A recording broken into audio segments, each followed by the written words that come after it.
in the MAGA movement. Hmm. And Ben Shapiro is doing everything to cancel Tucker Carlson.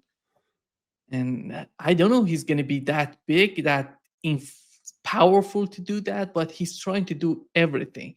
And somehow, looking at the way that Megan Kelly is behaving, she's trying to be in the middle, just somehow supporting Tucker, somehow supporting Ben Shapiro. But you cannot stay in that position for such a long time. You have to take his side in this Yeah. sort of conflict.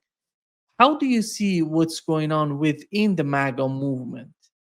Well, it's the end. It's the beginning of the end for the the pro-Zionist position in the United States, um, for particularly for the 40 and under crowd. So, or people who are like your age and younger are no longer feeling that we have this moral, spiritual, legal obligation to support Israel at any price.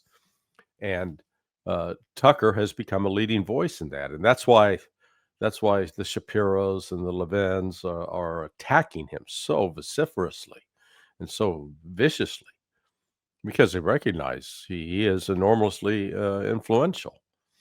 Um, he has almost 5 million subscribers to his channel, and that video with the interview with Nick Fuentes, this kid who's uh, labeled a racist and an anti-Semite, um, it is it attracted over 5 million viewers. So that's what Fox News would consider a massive win.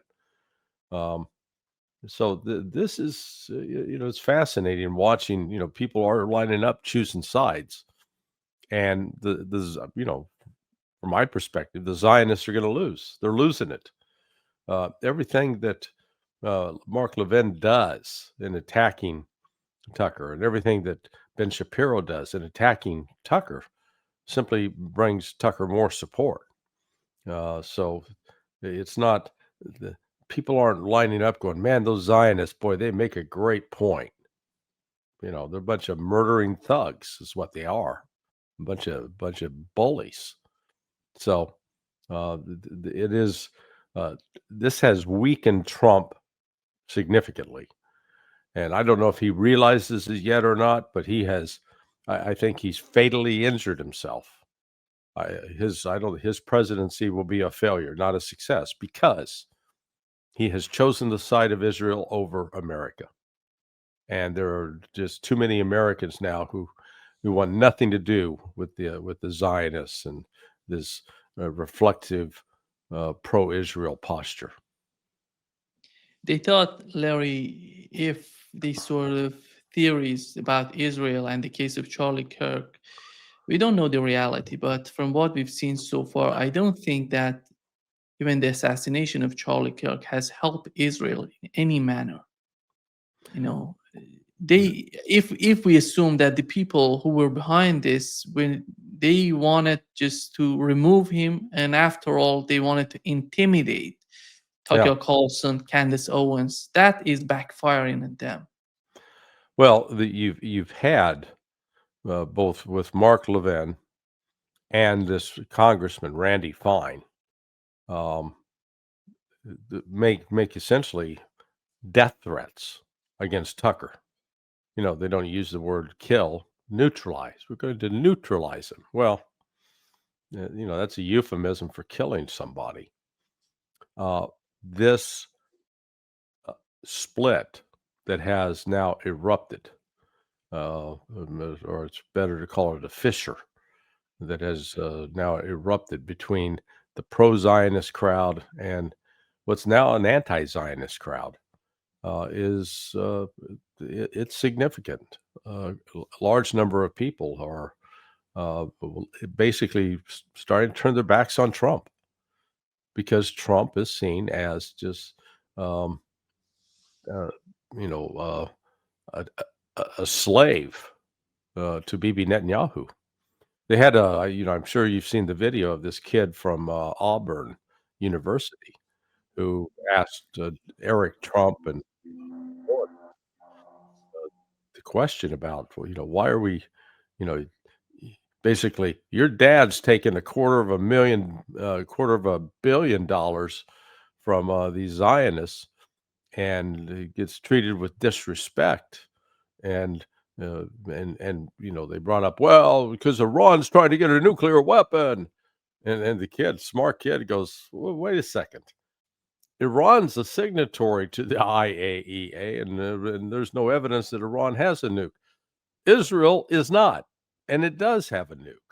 So, where is our priority? So, those kinds of ideas being expressed, they're out in the open now, and you're not going to get those back in the bottle. They're trying to remove Thomas Massey from his position in Kentucky, and he was talking about Miriam Adelson spending $20 million against him. And I'm so happy that I don't know if you saw his interview. He's talking about the Trump administration, and they were still in his vision. There is still some sort of hope in the Trump administration and the people working for Donald Trump. And here is what Thomas Massey said. It's somehow similar to what we talk all the time talk about the Trump administration. Promised us was we would put America first. And I think there are still voices in this administration. You've still got J.D. Vance. You've still got Tulsi Gabbard. You still, RFK Jr., you still got calmer heads that could prevail. They were not persuasive in this case, clearly. Well, somebody was persuasive. AIPAC is very persuasive. For instance, the Israeli lobby in Congress. If you look at my colleagues' feeds now, they all look the same. They're all tweeting the same message that we've got to support Israel and we've got to do this. Yeah, and he's exactly talking. What's happening, Larry. In my opinion, is that they're trying to see J.D. Vance as the next enemy of the Zionist movement in the United States. They're trying to somehow attack J.D. Vance because they don't see him as their friend. They see him as someone that can be a threat in a, for the next presidential election. They don't see him that much the way that Donald Trump is to the Zionist movement. They don't see him that way. And it seems that they want to do whatever it takes to remove him from any sort of possibility to get elected in 2028. Well, what has happened is that the Zionists, the Israelis, exercise over the U.S. politicians. It's been alleged in the past. You saw with John Mearsheimer, for example, Stephen Waltz was his co-author. When they wrote about the American-Israeli lobby, boy, they got labeled immediately as anti-Semites, but it didn't really take off. It didn't raise the level of concern about them among a number of Americans. Geez, that was 12, 15 years ago. Now it has. Now it's not just Mearsheimer. It is there are a lot of people. And then with Tucker hammering on it, Candace Owens hammering on it, they've got significant media presence, at least on social media. So it's now taking root. And then when again, what Trump is doing to Massey, stupid, absolutely stupid, because you're basically making a martyr out of the man. I'd never heard of Thomas Massey a year ago. Now I know exactly who he is, and it's raised his profile, and the message is resonating among many Americans. So this, the relationship between the United States and Israel is in the process of fundamentally changing, and it's not going to go back to what it was of this close relationship where we do whatever Netanyahu and his crowd wanted. Yeah, it is. It's into it's a new era, and I think you'll see the United States increasingly uh, distance itself. Not right now, but that's coming. That we will not be reflexively supporting Israel. Did you watch the interview that Ben Shapiro had on CNN? He's arguing that Tucker Carlson has changed drastically, and he doesn't know what is the reason of this sort of change in Tucker Carlson and his position in his comments on what's going on in the United States and outside of the United States.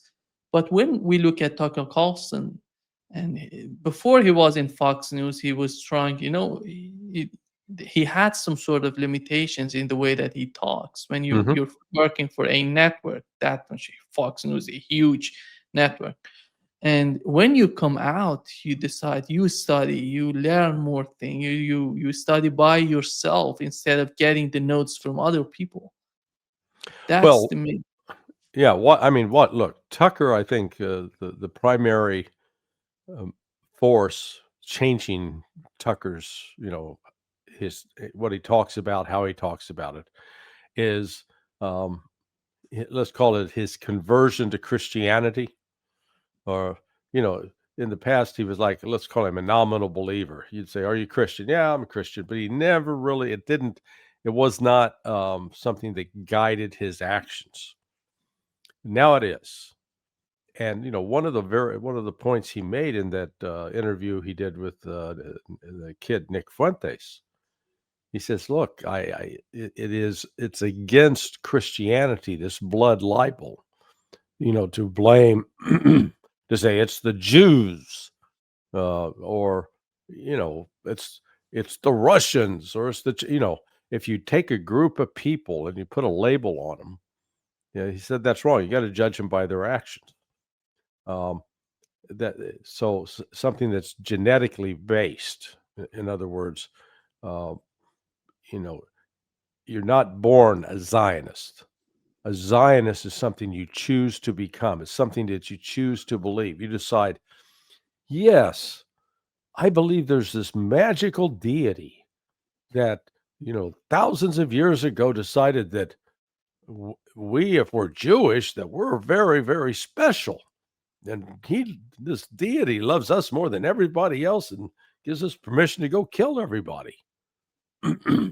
That, you can't, you can control that. That's something you choose to believe, as opposed to if you're born black or born Oriental, Chinese, or, you don't have control over that. And so what Tucker was arguing was he called that a blood libel and was against it. So he's been speaking out very forcefully on issues like that, and connected to that is he said, "Look, what he will argue, what the Palestinians, what Hamas did on October 7th, he'll say is wrong, but that doesn't justify Israel going in and murdering babies by dropping 2,000-pound bombs on them." He says no. And he's opined also about dropping the atomic bombs in Hiroshima and Nagasaki in World War II, which I fully agree with him. That was uh, my, I come from Independence, Missouri, grew up, went to middle school across the street from Harry Truman's house, and Harry Truman was still alive when I was a boy. But Truman was absolutely wrong in his decision to authorize the use of an atomic bomb, and Tucker speaks out against that. So Tucker's in a much more secure moral position in discussing these matters than has Ben Shapiro.